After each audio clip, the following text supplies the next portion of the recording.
I am a ladies' tailor. Is it allowed to measure a woman before sewing her clothes? Because I am the only one who can do that job. Alasan Nagum from Gambia. Alasan Nagum from Gambia asked the question that he is a lady tailor. Can he measure the ladies before sewing her clothes? And he says he is the only one who can do the job. As far as being a ladies tailor per se, stitching the clothes of ladies is not haram, but the associate things may be haram.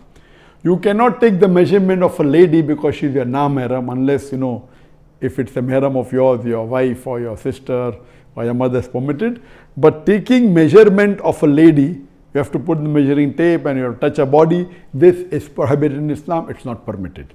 What my advice to you can be, you can have a lady assistant who does that, or the best is to have a mahram with you, like your daughter or your wife or your sister, who can take the measurement and dictate to you and you can write down.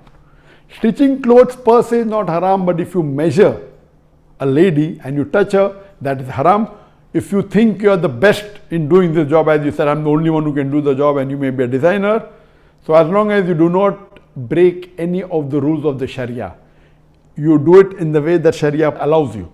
Like having a mahram lady with you who takes the measurement and then tells you, and then you stitch, and she takes the trial and she does basically the talking, and you don't involve in staring at a woman or touching her. So if you take precaution of this, then you can continue, or if you cannot take, my advice to you would be that you change the job.